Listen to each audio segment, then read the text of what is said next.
제가 지난주에 이어령의 마지막 수업이라는 책을 여러분에게 소개해 드렸는데 어제 이어령 교수께서 세상을 떠나셨습니다.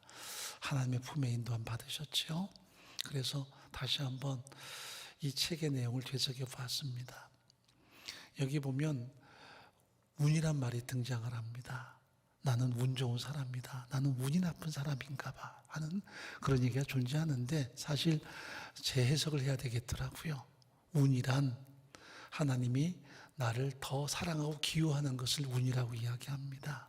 이게 세상으로 보면 어떤 신적인 존재가 나를 더 많이 사랑하고 나를 어여삐 여기는 것을 운이라고 이야기한다면 이 김지수 작가가 이제 이어령 교수를 면담하면서 질문합니다. 선생님은 운이 좋으신가요? 그랬더니 이렇게 답변을 합니다. 사람이 운 그러면 뭔가 인생을 살면서 좋은 일이 있으면 내가 운이 있는 사람이다. 혹은 고통이 있으면 나는 운이 없다라고 생각하지만 그러나 태어난 그 자체부터는 운이 있다. 태어나는 그 자체가 운이 좋은 것이다. 운이 없는 사람은 태어나지도 못한다라는 말을 합니다.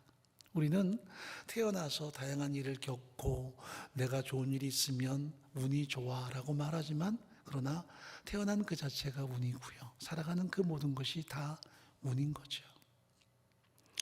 많은 사람들이 살아가면서 좋은 일은 운이 좋다고 나쁜 일은 운이 없다고 말하지만 그것은 틀린 이야기라는 것입니다. 살아있기에 내가 이 땅에 존재하기에 때로는 행복도 고통도 다 고스란히 느낄 수 있다는 것을 이야기하는 것입니다. 그러므로 모든 것이 감사라는 이야기겠죠.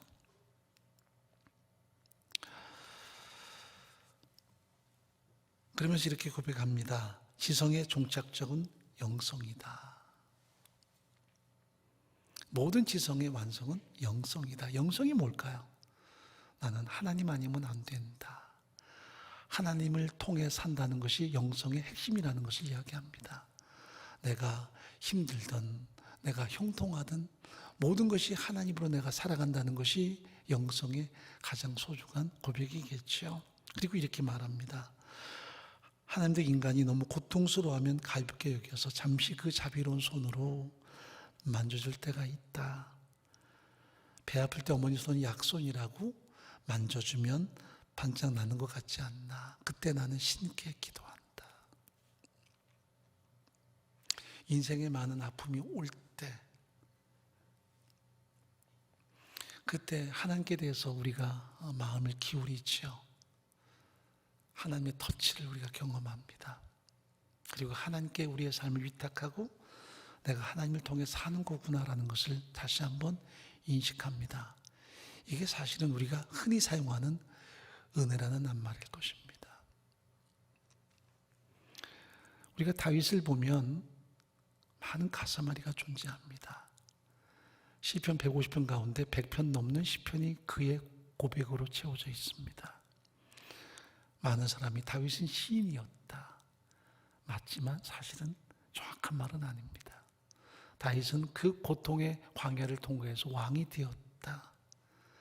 맞지만 다 100% 정답은 아닙니다. 그가 왕권의 그 영광을 누리면서도 결코 교만하지 않았다. 맞지만 정답은 아닙니다. 그는 언제나 하나님의 터치 앞에 민감했고요. 하나님 아니면 안 되는 삶에 대해서 절실하게 느꼈던 아주 진솔한 고백들을 우리 앞에 드러냅니다. 그게 그의 시편입니다. 여기는 고통당할 때 그가 하나님께 기도하고 좋은 일이 있을 때 찬양했던 내용이지만 그러나 이렇게만 설명하기에는 시편이 사실 너무 깊어요. 많은 가슴앓이가 하나님께 드리는 기도를 만들어내고요. 많은 눈물이 하나님의 터치 앞에 무릎 꿇게 만드는 과정으로 선용돼 가는 것입니다.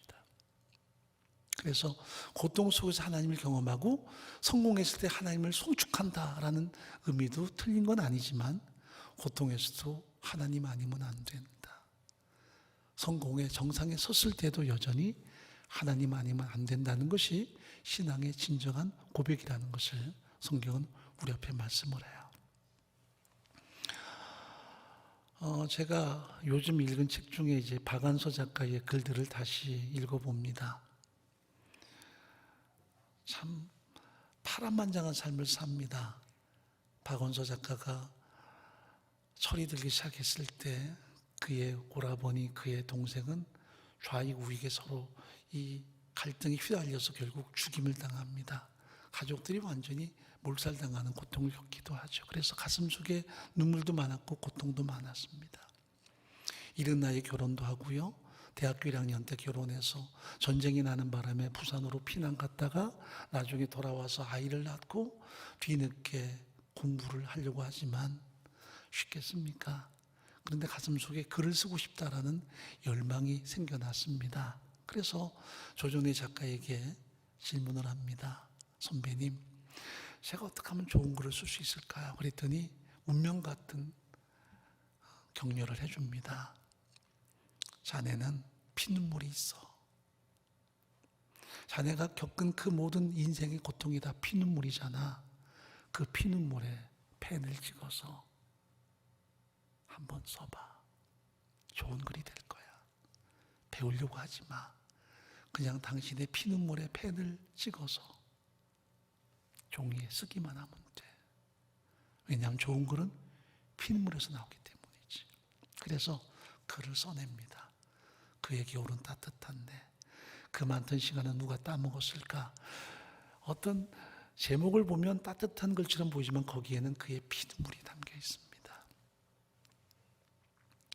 다윗의 모든 시편을 보면 그의 피눈물이 담겨 있는데, 그러나 또 한 가지 느끼는 선명한 은혜가 뭐냐 하면 언제나 하나님으로 가득 채워지는 삶이었다는 사실입니다. 아, 이렇게 하나님께 사랑을 받았구나.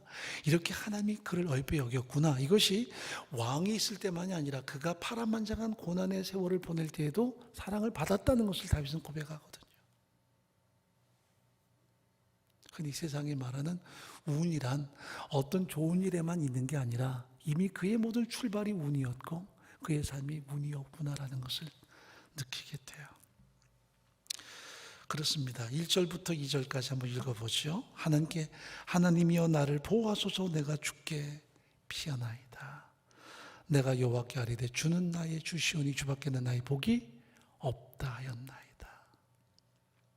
정말 운 있는 사람의 고백입니다. 하나님의 나를 보호하소서. 내가 주께 피하나이다. 내게 주께 대하여 고백하기를 주는 나의 주시오니 주밖에는 나의 복이 없다 하였나이다. 얼마나 아름다운 고백입니까? 그가 목동에 위치해 있을 때에도, 파란만장한 광야 생활을 할 때에도, 왕좌에 앉을 때에도 이것은 그의 인생의 가장 소중한 핵심적인 선언이었습니다. 하나님을 의존하는 삶, 하나님께 갈망하는 삶, 하나님 아니면 안 되는 삶이 약함이 아닌 그의 가장 강함이었고 그에게 가장 복된 선언이었던 거죠. 나는 무엇을 내 복으로 여깁니까? 많은 사람들이 오해하는 게 뭐냐 하면 힘들 때 하나님을 의지하고 그런 가운데 내가 정상에 서면 그것이 간증이 되는 걸로 알지만 그것은 잘못하면 성공신화가 될 수 있고요, 자기 자랑이 될 수 있습니다. 우리가 바닥을 기어도 거기서 하나님 아니면 안 돼라는 터치를 경험하고 하나님께 무릎 꿇고 기도하면 그것은 이미 복이고요, 성공이에요. 정상에 서서 하나님의 은혜를 우리가 망각한 채 마치 내 힘으로 산 것이냐 착각하는 그 자체는 재앙이에요. 그래서 우리가 바닥을 기든 정상에 서든 하나님이 선명하게 새겨진 그 영혼이 우리에게 참 소중하다는 것을 성경은 분명히 말씀하세요. 내가 여호와께 아뢰되 주는 나의 주시오니 주밖에는 나의 복이 없다 하였나이다. 그냥 아름다운 독백이 아니에요. 그의 삶의 선명한 선언이고요, 파란만장한 인생의 피눈물을 찍어서 우리 앞에 드러내는 그의 선명한 감사예요. 자, 3절 한번 읽어보죠. 땅에 있는 성도는 존귀한 자니 나의 모든 즐거움이 저에게 있도다. 하나님이 자기를 바라보시는 관점을 그가 이렇게 설명합니다. 존귀한 자라. 하나님이 나를 바라보실 때 어떻게 바라보실까? 존귀한 자. 그는 이새의 말째 아들입니다. 8번째 아들이었습니다. 형들이 사무엘을 만나기 위해서 누군가가 기름을 받으면 그 사람이 왕이 된 그런 상황인데 그는 홀로 광야에서 양을 치고 있었습니다. 그런데도 아버지는 자기를 배척했습니다. 그 자리에 부르지 않았습니다. 형제들에게 그는 소외당했습니다. 그런데 가슴속에 있는 한 가지 선명한 기준은 나는 존귀하다라는 그 하나님의 관점을 그가 결코 놓치지 않은 것입니다. 사울에게 쫓겨다니면서 끊임없는 고통을 겪을 때에도 사람에 의해서 존귀한 게 아니라 어떤 환경 때문에 내가 존귀한 게 아니라 사람들의 수많은 찬사가 있었지요. 사울이 죽인 자는 천천히요 다윗이 죽인 자는 만만히로다. 그것이 그를 존귀하게 만든 게 아니었습니다. 언제나 하나님의 관점에서 그를 바라볼 때 그는 존귀했습니다. 여러분, 내가 존귀하다는 것을 무엇으로부터 확인합니까? 누군가의 평가? 어떤 환경? 다 덧없는 것입니다. 그것은 유한한 것이고요, 지나가는 것에 불과한 것입니다. 하나님이 나를 존귀하다 하시면 무조건 존귀한 것입니다. 성경에 나오는 수많은 사람들이 세상에서는 많이 배척을 당해요. 그래서 폴 투르니에가 쓴 책 가운데 고아들이 세상을 움직였다는 그 글을 한 문장 소개할 수 있는데, 보면 역사를 움직였던 대부분의 사람이 다 고아거나 결손 가정이거나 철저하게 배척당한 사람들이었다는 거죠. 성경에도 그런 상황들은 너무나 많이 드러납니다. 우리가 사랑하는 갈렙, 이름 자체가 개입니다. 자기 집안 사람들에게도 주변 사람에게도 그는 항상 지도자보다는 이름 자체가 혹독한 평가였습니다. 여호수아는 다르잖아. 여호수아는 하나님의 구원이라는 정말 멋진 이름이었는데 갈렙을 부르는 것은 개라는 호칭은 그로 하여금 언제나 가슴속에 많은 절망감을 갖게 했을 것입니다. 그런데 하나님은 그를 이렇게 말씀하세요. 영이 다른 사람이었다. 나를 온전히 쫓은 사람이었다. 내가 그의 약속대로, 그가 믿은 대로 그 땅을 줄 것이다. 성경에 나오는 많은 사람들이 세상에서는 홀대당하지만 하나님은 무조건 존귀하시다 평가하시는 선명한 현장이 많아요. 저 여리고성의 기생골 아합, 그는 매춘부였습니다. 그러나 마태복음 1장에서는 예수님의 족보에, 다윗 왕의 족보에 그 이름을 새겨 넣습니다. 세상은 손가락질하지만 성경은 전혀 그런 평가에 마음 뺏기지 않습니다. 또 룻이라는 여인, 모압 지역에서 과부가 돼서 나오미를 따라 베들레헴으로 이주했던 여인으로 성경은 이야기하지만 그는 다윗의 증조모가 됩니다. 바세바, 다윗과 썸씽이 있었던 그런 여인이지만 성경은 그렇게 평가하지 않습니다. 솔로몬의 어머니요, 메시아 계보의 소중한 여인이었습니다. 세상이 주는 평가 중요한 거 아닙니다. 어떤 것도 중요하지 않습니다. 제가 많은 청년들을 만나고 같이 대화할 때 때로는 삶의 어떤 스토리를 저한테 들려줄 때가 있습니다. 이런저런 가슴앓이들, 이런저런 그 가정의 문제들 이야기합니다. 제가 들을 때 뭐 거기에 대해서 애초롭게 듣지도 않고요, 그리고 뭔가 그들을 위로하고자 제가 말하지도 않습니다. 그게 뭐 어때서? 무조건 너는 존귀하다. 여러분, 내가 내 부모를 선택했습니까? 우리 부모가 그런 갈등을 겪는데 내가 무슨 일조를 했습니까? 그런데 두고두고 그것이 가슴앓이에요. 나 때문에 우리 가정에 이런 고통이 오지 않았나? 내 때문에 이런 갈등 때문에 찢어지지 않았나? 누구 탓 아니에요. 그냥 무조건 너는 존귀해. 그게 다예요. 세상은 온통 해석을 많이 하죠. 집안이 어떻냐, 뭐 부모가 어떻냐. 그럴수록 그 사람들은 악한 사람이 돼요. 어느 누구도 온전한 사람이 없고요. 어느 누구도 100% 완성된 사람이 없어요. 누구나 죄인이에요. 자기들의 죄와 허물로 다 죽을 수밖에 없는 존재, 영원한 심판으로 가는 존재들인데 누가 누구를 폄하하며 누가 누구를 평가할 수 있겠습니까? 성경은 말합니다. 땅에 있는 성도는 존귀한 자니 나의 모든 즐거움이 저에게 있도다. 당신은 어떻습니까? 내가 나를 바라보는 관점은 어떻습니까?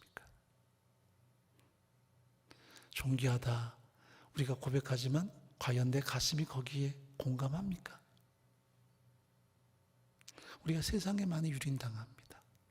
세상의 가치관에 의해서 우리의 마음이 난도질 당합니다. 우리는 이유 없이 존귀합니다. 왜냐하면 하나님께서 그 대가 지불을 너무나 귀하게 하셨기 때문입니다. 자, 에베소서 1장 3절 한번 읽어보죠. 찬송하리로다. 하나님 곧 우리 주 예수 그리스도의 아버지께서 그리스도 안에서 하늘에 속한 모든 신령한 복으로 우리에게 복 주시되, 구원을 베푸시기 위해서 대가 지불하셨는데 예수라는 대가를 다 지불하셔서 나를 죄로부터 건져내시고 우리를 존귀한 하나님의 상속자로 세우셨습니다. 그러므로 우리 가슴 속에 하나님이 나를 존귀케 하셨다. 또 내가 더 나아가 하나님을 존귀케 하는 하나님의 자녀다운 삶을 살아야 된다는 것을 선명하게 아우러새기는 선언이 필요한 것입니다. 땅에 있는 성도는 존귀한 자니 나의 모든 즐거움이 저에게 있도다. 2년 동안의 팬데믹 때문에 참 우리가 많이 고립되어 있죠. 서로 관계하지 못하고 서로 마음과 마음을 함께 껴안지도 못하는 상황입니다. 제가 2년 동안에 특별한 날 빼놓고는 거의 매일 사무실에 출근을 합니다. 대부분은 새벽 3시 좀 넘어서 나와서요. 저녁에 들어갑니다. 항상 교회는 제 사무실이었고 교회는 항상 제가 일하는 터전이었습니다. 수술하는 며칠 빼놓고는 제가 항상 제 사무실에 예배당에 와 있었습니다. 근데 만나는 사람이 없잖아요. 나 오늘 누구를 만나겠습니까? 홀로 새벽에 기도하고 그리고 극소수의 몇 분만 만날 뿐인데 제가 생각하는 게 뭔 줄 아세요? 팬데믹이 종식이 되면 많은 분들을 만나고 싶다 하는 생각을 했습니다. 그리고 많이 듣고 싶다. 이 책에 보면 이효령 교수가 이 김수 작가한테 이런 말 합니다. 내 인생에 가장 후회되는 것이 한 가지 있다네. 그게 뭔데요, 선생님? 그랬더니 친구를 많이 만들지 못하는 것.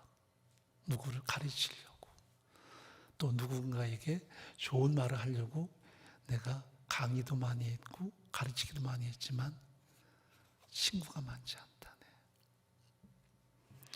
그의 거실 앞에 이 슬리퍼들이 많이 쌓여 있었어요. 아니 선생님 이렇게 신뢰가 많은 거야 이랬더니 많은 사람이 왔으면 좋겠어. 근데 팬데믹 때문에 못 오잖아요. 당신의 몸이 또 약하니 못 오잖아요. 그 바람을 이야기하는 거겠죠. 저도 한번 계산해 봤더니요. 우리 청년들하고 성서들이 다닌 횟수 뭐 이것저것 다 따져보고 비전들이 다닌 횟수 따져보니 거의 한 1000명 가까운 친구들하고 제가 2주간 가까이 생활을 했더라고요. 그동안에 제가 참 많은 걸 알리려고 애를 썼죠. 뭐 성경 강의도 해보고 세계사 강의도 해보고 다양하게 했는데 정작 많이 듣지를 못했다는 성찰이 있습니다. 만약 그런 기회가 주신다면 많이 듣고 싶다. 너에 대해서 좀 알고 싶다라는 그런 생각을 해봤습니다. 사람이 참 존귀합니다. 한 분 한 분이 존귀하죠. 청년들도 존귀하고 우리가 고스란히 은혜 공동체가 그들을 위해서 지금까지 잘 섬기며 왔습니다. 다음 세대를 준비하는 교회였으니까요. 그런데 요새는 어르신들이 눈에 더 밟힙니다. 한 분이라도 해를 비지 않았으면. 그래서 지금 이렇게 자리 배정도 하고 까다롭게 하는 이유가 뭐냐면 한 분이라도 우리 때문에 해를 입지 않았으면 하는 그런 바람 때문입니다. 다행히 은혜 공동체 안에서 동역자된 모든 어르신들이 한 분도 해를 입지 않았습니다. 근데 2년 동안에 쇠퇴해가는 모습들 보면 참 마음이 뻐근합니다. 저분들에게 좀 더 좋은 시간이 있었으면 좋겠다 싶은 바람도 있고요. 송구한 사람이 존귀한 게 아닙니다. 세상으로 형통한 사람만이 존귀한 게 아닙니다. 하나님의 사람은 다 존귀합니다. 무조건 존귀합니다. 그게 성경의 선언입니다.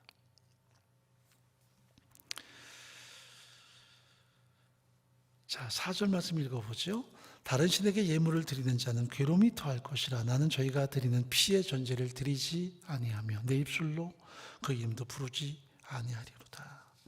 하나님을 사랑하기에 무엇을 거부할 것인가? 어떤 우상 숭배, 어떤 세상의 가치관 다 거부하겠다는 것이 그의 선언입니다. 매일마다 그의 가슴이 약동하는 동력은 은혜였습니다. 7절입니다. 나를 훈가신 여호와를 송축할지라.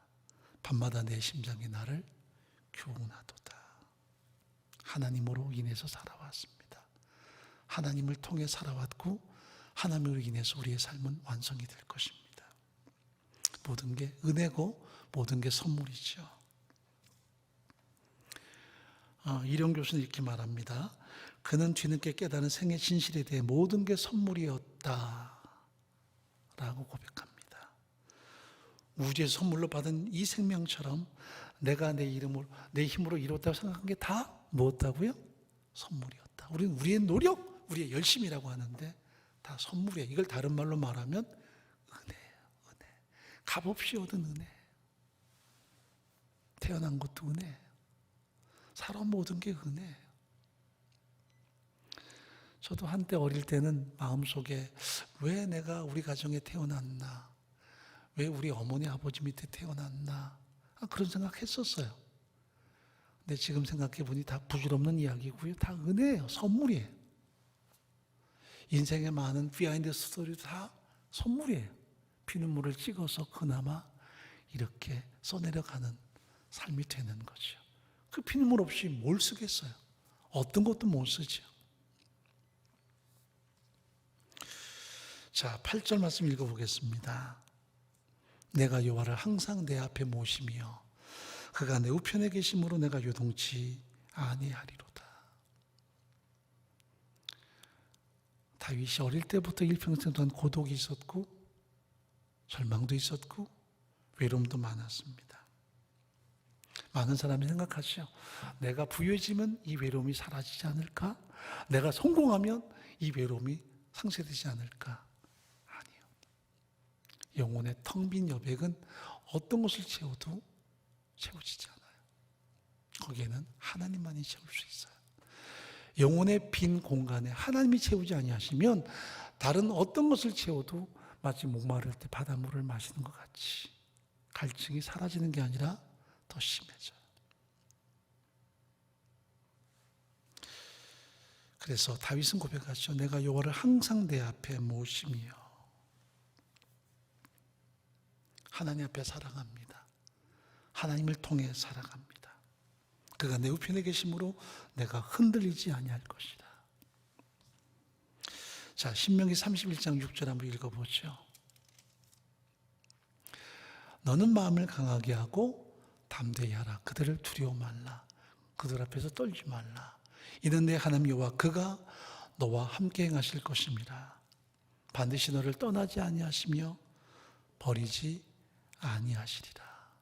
누구한테 주는 언약입니까? 여호수아에게 주는 약속입니다. 그 약속을 붙들고 그는 저 미래를 향해서 나아갑니다. 그 언약 하나 붙들고 가나안 땅을 향해 진군합니다.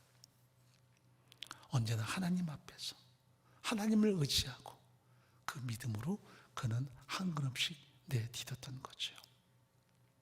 하나님이 나와 함께 하신다. 나와 동행하신다. 늘 나를 지켜주신다. 이것이 그의 힘이었고 능력이었습니다. 많은 사람들이 인생을 돌아보면서 야, 그때는 내가 운이 좋았어. 사실 그 말은 틀린 말입니다. 내가 성전하는 자체가 운이니까요. 이 땅에 태어난 것 자체가 운이니까요.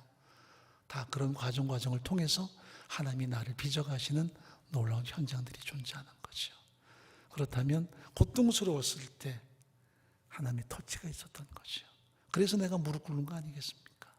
고통이 다가왔을 때 우리가 완악했던 마음이 깨어지고 우리의 듣는 귀가 들려져서 하나님께 귀를 기울이고 하나님께 무릎 꿇는 현장들이 형성이 된 거겠죠.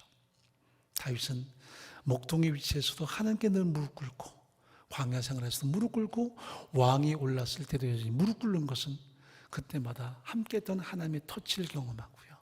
하나님 아니면 안 된다는 선명한 기준으로 그가 삶을 살아왔다는 것을 우리 앞에 이야기합니다.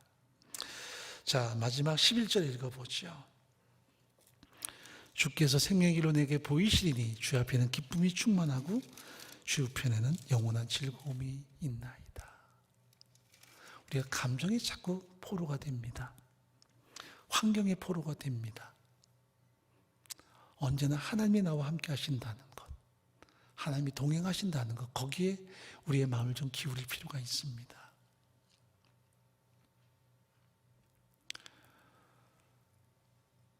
예전에는 코로나가 걸리면 굉장히 마음에 암담한 생각이 들었을 수가 있겠다 싶은 마음이 들어요. 뭐 세상이 온통 이렇게 화살을 쏘아댔잖아요. 누구를 만났으면 어디에서 감염이 됐으면 이런 식으로 모든 세상의 관심을 끌었다면 지금은 뭐 다음은 내 차례니까요. 뭐 축하합니다 라고는 못하지만 기왕에 걸렸으니 극복하고 자유로워지십시오라는 말은 필요하겠죠. 그래서 하나님께서 우리에게 참 좋게 하신 게 많은데 그 중에 제 아내가 걸리고 이런 것들이 참 감사하죠. 그리고 제 손주가 우리 그레이스 아카데미 입학하기 위해 지금 예비학기에 들어와 있어요. 5학년 이제 막 올라가는 아이인데 지 부모가 저 안양에 사니까 통학이 안 되니까요. 그래서 아내가 자식한테 원한 그 어떤 아쉬움이랄까, 제 사전에 절대로 손자 손녀 안 봐주겠다 했는데 아이를 좀 이렇게 데려왔습니다. 와서 예비학교에 보내는데 이 녀석이 어떻게 감염이 됐어요. 가지고 저희 집안이 어떻게 보면 아카데미라든지 동역자들 사이에 그야말로 화살을 맞을 만한 상황이 됐습니다. 또 이 아이가 놀러 간 집도 다 감염돼 가지고 다 걸리고요. 또 어떻게 보면 하나의 매개체가 돼 버렸습니다. 어째 이런 일이. 근데 제가 마음을 바꿔 먹었습니다. 축복인 줄 아세요. 가족이 다 몽땅 걸려서 한 주간 동안 경험했는데 그리고 자유를 얻었으니까요. 그러나 어르신들에게는 고스란히 위험하죠.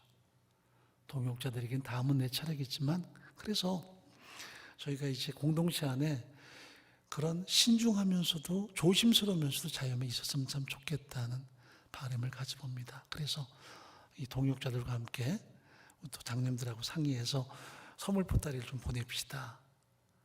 지금 보내고 있는데 이미 100가정 넘게 나갔어요. 지금 이 시간 온라인으로 예배하고 계시는 분이 있다면 우리 가정이 감염된 것 좀 괜히 좀 부담감 갖지 마시고 자신 있게 좀 알려주시고 공동체장들이나 SL에게 알려주시면 선물이 갈 겁니다. 그래도 그 선물 꾸러미가 제법 값이 나갑니다. 그래서 1000가정이 감염되다 저는 생각합니다. 그러면 한 가정당 원가가 14, 5만 원 된다면 금액이 상당합니다. 그래도 마지막까지 보낼 겁니다. 그래서 이런 위기 상황에서 우리가 왜 걸렸나가 아니라 우리도 함께 공유하고 있는 소중한 은혜가 더 많았으면 좋겠다 싶습니다. 결코 함부로 해서는 안 되겠죠. 어르신들에게는 이것도 치명적이 될 테니까. 그러나 우리는 조심스럽게 여전히 은혜로 살아왔고 은혜 가운데 살고 있고 은혜로 살아갈 것이지만 한 걸음씩 하나님 의지하며 믿음으로 나가게 될 것입니다. 그래서 우리가 인생을 돌아보면 야, 내가 언제 정말 행운이었나. 대부분 보면 그 행운은 나를 교만하게 만드는 요소였고요. 나는 참 그때 힘들었고 불행했다 싶었는데 그것이 오히려 나로 하여금 하나님의 터치를 경험하게 만들고 무릎 꿇게 만들었던 소중한 현장으로 선용됐던 모습들이 많더라고요. 아, 내가 이 땅에 존재하는 것, 내가 살아가는 것 다 하나님의 은혜구나. 세상이 말하는 나는 운이 좋은 사람이구나. 하나님이 나를 존귀 여기시구나. 이 모든 것이 우리가 삶을 통해서 누려야 될 가장 소중한 사산이 되는 거겠죠. 11절 다시 읽어보죠. 주께서 어떤 길로 보이신다고요? 생명의 길로 내게 보이시니 주 앞에는 기쁨이 충만하고 주 옆에는 영원한 즐거움이 있나이다. 이것이 하나님이 주시는 진정한 회복의 약속임을 성경은 이야기합니다. 오늘 우리가 하나님도 의지하고 매 순간 주와 동행하는 삶, 어떤 상황이든 인생에 대해서 절망하지 않고 또 내 삶에 대해서 좌절하지 않고 정죄하지 않고 비난하지 않고 하나님만을 의지하며 믿음으로 설 때마다 주께서 베푸시는 소중한 회복과 은총들이 더 풍성하게 드러나는 우리 삶의 현장 될 수 있기를 간절히 바랍니다.